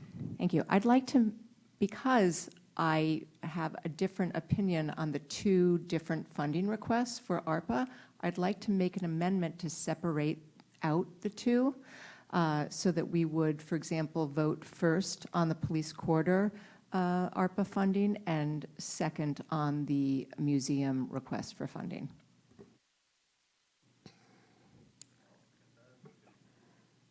I'll second that if we can keep it within the same body of the same document. I think that's fair. Okay, so, all right, so you second that? Okay. Let me ask, so if we were to do this, can I ask Mr. Staffstrom, how would we, so we have a single resolution here. How would we accomplish that? I think you would first entertain a motion to sever the 2 items, to take them up one at a time. And if that motion was approved, then you would vote on each of the items individually. And so the resolution for each would be identical. We would just change the amount of the resolution in the 2 votes, right? Okay. Yes, and assuming that both of them were approved, we could use the same form of resolution. If only one was approved and the other was not, we would change the numbers. Got it. Okay. All right. So let's. Can I follow up on your question to Mr. Staffstrom? Yeah. Mr. Staffstrom, so then what would happen with the Board of Selectmen vote? What would happen if one is approved and one isn't? Well, if one is approved, the Board of Selectmen had clearly approved that, so that would go on to the RTM. And the other one would not have been approved. Okay, but say the Board of Selectmen wanted to vote it on it as a package or turn it down as a package. They had that right to do that. So therefore, they could have, doesn't it have to go back to them for a vote on each individual item? No, I don't believe so, because I believe they've made their intent known to approve each of the items and sent them each to you. So I don't think these projects are integrated. Mr. Walsh, if there was an integrated project that you know, if it was two parts of a school project or two parts of a public works project or something, I think it would be different. But in this case, I think the two items could be severed, and I think you could have the evidence of the intent that the Board of Selectmen wanted to approve them both.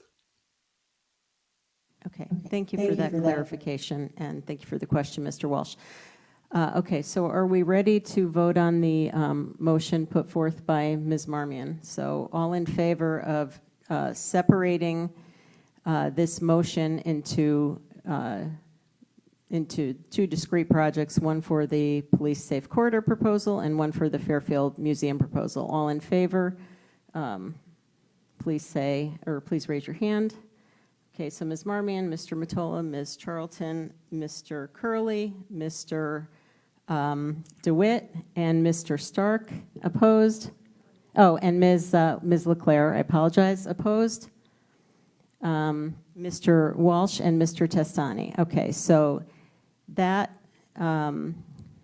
motion passes 7-2. So now we can vote on each of the proposals. So all in favor of adopting the resolution set forth on pages 27 and 28 of the meeting materials with respect to the Police Safe Corridor proposal, please raise your hand. Okay, Mr. DeWitt, Mr. Walsh, Mr. Curley, Ms. Charlton, Mr. Mottola, Mr. Stark, Mr. Testani, Ms. Leclerc. Okay, opposed? Ms. Marmion. Okay, thank you. That item passes 8-1. All in favor of adopting the resolution set forth on pages 27 and 28 of the meeting materials with respect to the Fairfield Museum proposal, please raise your hands. Okay, I see this vote as unanimous, 9-0. Thank you, everyone. All right, and again, I want to thank the chief and thank Mr. Jaley for being here tonight. Appreciate it, and have a great night. Mr. DeWitt? Much to Mr. Staffstrom's recommendation, I was just going to make a motion to go back to the original resolution of one resolution at $148,000. Yeah, I think that's a good idea, that we then have a motion now we take a motion, now that we voted on each individually, Right. I think we now take a motion to adopt the entire resolution as originally presented. So I make a motion based Got on it, the fact okay. that both of the individual resolutions have now passed, that we Gotcha. turn back to the original. Okay, resolution. thank you. That's helpful. Okay, so let's do that. All in favor of adopting the resolution? Second, Mr. Mottola. Okay. All in favor of adopting the resolution set forth on pages 27, 28 of the meeting materials, please raise your hands. Okay. Mr. DeWitt, Mr. Walsh, Mr. Curley, Ms. Charlton, Mr. Mottola, Mr. Stark, Ms. Leclerc. Mr. Testani, was your hand up as well? Yes. Mr. Testani, opposed? Ms. Marmion. Okay, thank you. So that motion passes 8-1. Thank you again, everyone. All right, we are going to move on to item 6. I see Mr. Mottola just stepped out of the room. Does anybody want to take a couple-minute break here? I wouldn't mind following them, so. All right, let's take, maybe we could just take a 5-minute or less bio break and come back. 9:20, thank you.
Okay, are we back?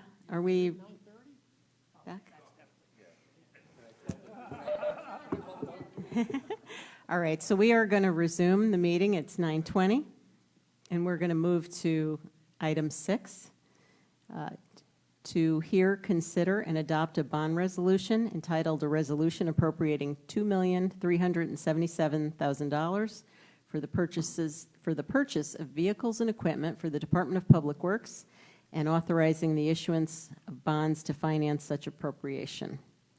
The full text of the resolution is included on pages 40 through 43 of the posted backup, including an exhibit on page 43 listing the vehicles and the equipment. Can I have a motion to hear this item? Mr. DeWitt, seconded by Mr. Curley. Thank you. Okay, we have Assistant DPW Director John Cattell here to present this item. Welcome. And Attorney Staffstrom is still hanging out with us to answer any questions on the resolution. Mr. Cattell, I'll turn it over to you. Good evening. Thank you for inviting me to this to present this 3-year capital plan so that we can keep our equipment available and ready for service for you. This is, as you said, a $2,377,000 bond. It's a 3-year program. This follows our program that we just finished the last 3 years, which was actually $3,920,000. So we're upgrading our fleet to be able to serve the public better.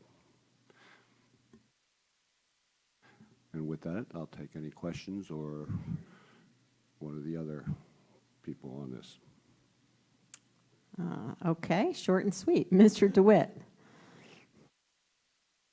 Thank you, Madam Chair. First off, I want to share my appreciation with Department of Public Works. 3 years ago, you said, or more, I'm going to put out 3-year plans. We're going to do this every year, and you're doing exactly what we've asked for, and I will be supporting this tonight. This is a lot better than sitting right before the huge budget and dealing with it that way. This, you know, I look at the list, and I looked at the last list that you guys provided, and I mean, it looks like a plan. It really looks like a plan, and I don't mean to be insulting when I thinking you didn't have a plan before, but I just wanted to say I appreciate it, and I'll be supporting it. Thank you. Thank you, Mr. DeWitt. Mr. Welsh. Yeah, I'd also, Mr. Cattell, would like to thank you for the plan as well. So, is there a reason you didn't put the dollar values next to each of these pieces of equipment? Or are you just... Dollar numbers for each individual one. I mean, there are budgeted numbers. They will change up and down as availability is there, and also market conditions trying to get them. Okay. If you have a specific question of one, I can give you what the approximate cost of that is. Okay, well, why don't you start by giving me a summary of the last approval and the last list and how many things were purchased with the money that you had and what was left over. So I'd like to get, how well did the last program work? Did you get everything you wanted? Yes. It took a while. I mean, we waited about 18 months for some of the equipment. We moved up one of the pieces of equipment that was available to grab right away. That was maybe another year out, and then swapped it with something that could go out the farther a year. Okay. So, and that's why this 3-year program works very well for us. Okay. So you got everything you wanted. Did you have extra money left that you didn't spend on that program that we authorized? I don't have the exact number, but we did get everything we want, and I believe we were under a little bit with it. Okay. Mr. Welsh, maybe Mr. Schmidt has that information. That's, Mr. Schmidt, is that on the capital projects list that we get for the quarters? Would you be able to answer Mr. Welsh's question? Yeah, so the last I remember looking at that when we did the review, there may have been $100,000 left over from that program. Well, that's good to know. I mean, it's better than you spending all the money and we only got half the equipment. So that's good to know. And we only get this shot like every 3 years, so it's good to get a summary of what happened. So now we have a whole. How much was the first program? The total amount? $3,920,000. 3,900,000. Correct. Okay. So we have this group of equipment that's now 2,377,000. So we got a lot of, I guess, larger things out of the way. If we approve this, where are we going to stand as a fleet? Can you explain to me where's the fleet? Is this number going to be going down because we've caught up so much? Can we start working this stuff back into the operating budget at some point in time? Because I've been around for both things, Mr. Cattell. I've been around for this, and this has obviously been very successful. And I know it wasn't you or the department's fault about how much money you got to put towards equipment in previous years. But, equipment became a political kind of issue. So there'd be things there, 4 or 5 pieces of equipment. And if you wanted to, make taxes go lower, whether it be from the first select person or whether it was from bodies like ours, it was easy to just pick $400,000 pieces of equipment. And that really didn't help anybody. The least person that helped was your department. So we just spent more on repairs and crappy equipment and whatever we went forward. So, I feel better. I see the newer equipment around town, and, I feel a little proud about it that we're at least getting new stuff. So I agree that it seems to be working, but are we going to get to a point where we get to either a normalized amount or caught up in some of the larger stuff we've been doing, or is it going to be you coming to us every year for $2 to $3 million every 3 years? Well, as you can see, this 3-year period dropped approximately a little over $1.5 million. And that trend for this 3 years, we start off with a little over $1 million on the first year, then down to $700,000 the next year, and then down to $622,000 the third year. Right off the top, I would say the following year would probably be about 687. The year after that would be maybe 522. And the reason why you have that is these pieces of equipment, you're talking $180,000 to $280,000, depending on what exactly it is. So it's trending lower as we're renewing our fleet. In the beginning, we were replacing several trucks just to make sure we had enough to approach the winter with a comfortable feeling. Now, instead of buying 3 or 4 trucks or a payloader with it, we're buying 1 or 2 trucks, and then going down the line, maybe 1 truck each year. And as I said, those trucks might be, $200,000 plus, which is above your normal capital that you've been saying that's like under $100,000 in your normal budget. Right. So we will probably get to more of a number under $1 million eventually, correct? That would be my hope. We're close to around that amount. Okay. Well, that's good to know, because maybe at some point we could talk about getting it into an operational budget again, or not having to just spend interest on this stuff all the time. I presume, based on where we are, Bucky had mentioned when he first took over that we had snow plows that could only plow downhill. Like, all I can imagine was the plow coming down Burr Street, right? Is that where we don't have any more of those?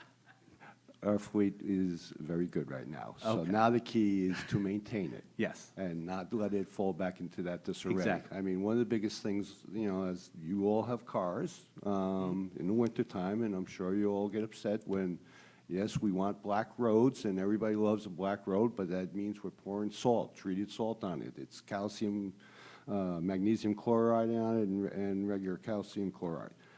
That in turn eats away at the carriages, your brake lines, and everything else. Well, Kills our cars. it does the same to our trucks too.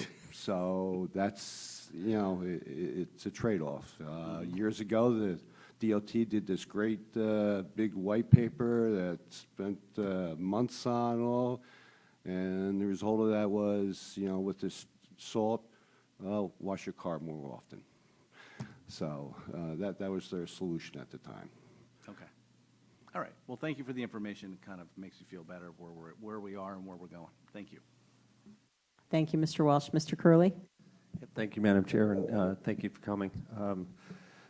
Just a couple of questions in terms of there's a lot of references to the equipment that's being replaced is currently beyond its useful life, and I get the need to replace this, and generally I'm supportive, but I want to just understand, with the list of trucks and pieces of equipment that are on page 4 of Exhibit A, can you give us a sense as to how long the useful life would be if properly maintained?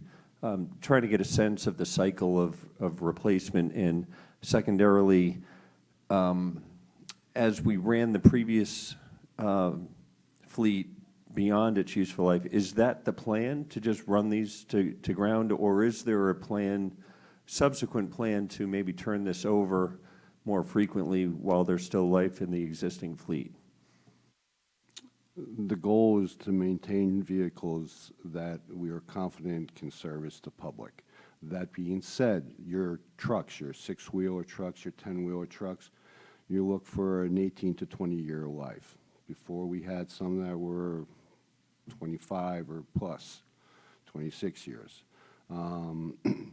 Your loaders are a piece of equipment that you can get maybe 18 years on. It goes more towards your running hours. So for me to say exactly how many years precisely, but it's more towards your engine running hours. Engine running hours is also with the backhoe. Our backhoes go out a lot. You're still using maybe about the same hours of life. It might be 9,000 to 10,000 hours, but because the backhoes are being used every day, they might only get 10 years out of them. We have an excavator that we are purchasing that is a additional piece of equipment that we do not have in our current fleet, and it's a mini excavator. It's a lot more versatile. It does, when you're working in the road, it takes up a lot less space than trying to put a backhoe out and put out the spreaders for support. So I've used them in other towns, and it's a great piece of equipment to have. We have a refuse truck that we're looking to replace. That goes out 7 days a week. So you might only get 10 years out of it. It's a lot of hydraulics going back and forth, compacting the equipment. Let's see, we got the bucket truck.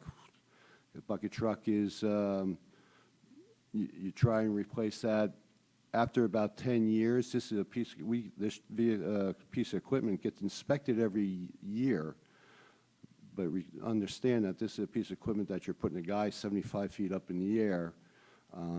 After around 10 years, yeah, you could maybe push it more, but that's when you start having issues with your hydraulics, and the hydraulics are all within the booms of it, and when you start having to do repairs on them, you're starting to spend a lot more money. So therefore, you get to around the 10-year time, it's an optimum time to sell it. You get a better price for it, which comes back to the town and into your revenue accounts. That's helpful. Thank you.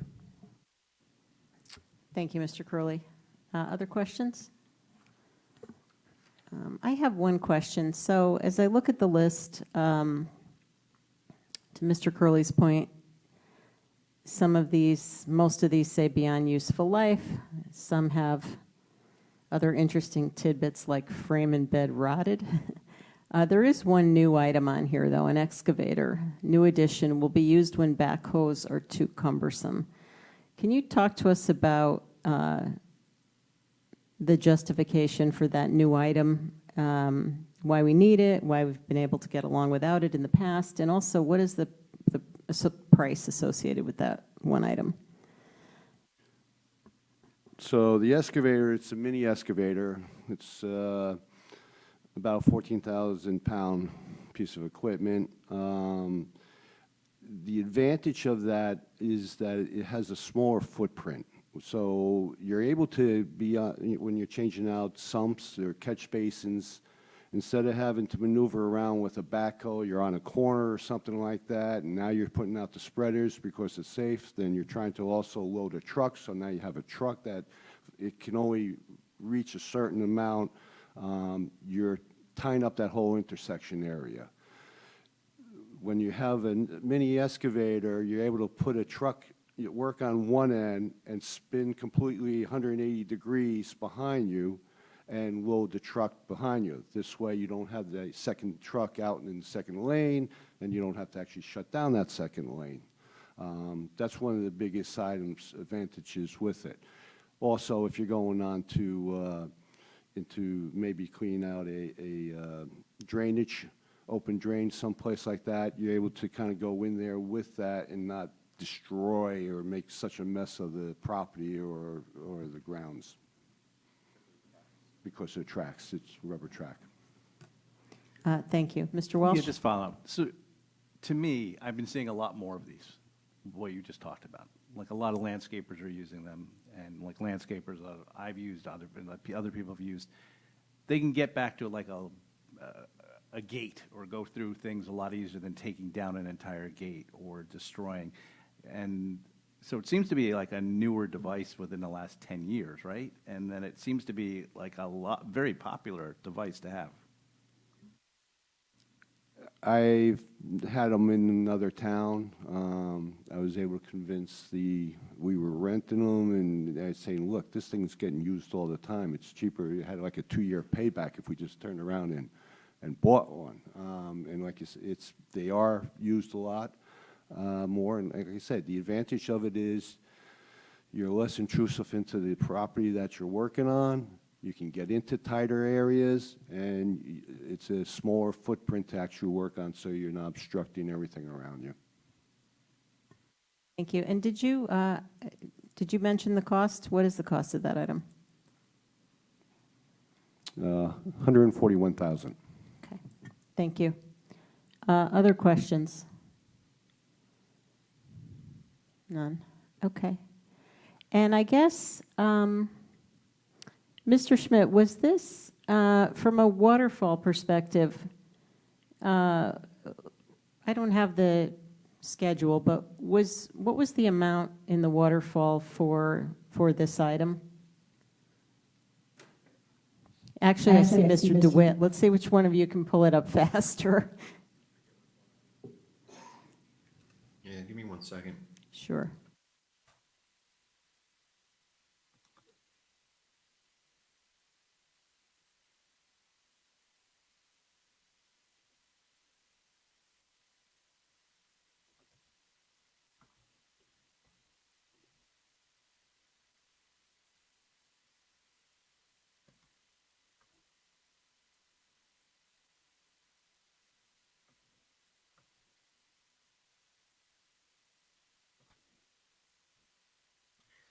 So the amount that we had for 24 was $1,053,000 for fiscal year 24. We have 336,000 for 25. Is the capital equipment 1.26, yeah, for under 2024? Is that what that was? I'm sorry? There's a line item called capital equipment in FY 24 for 1.265. Is that it?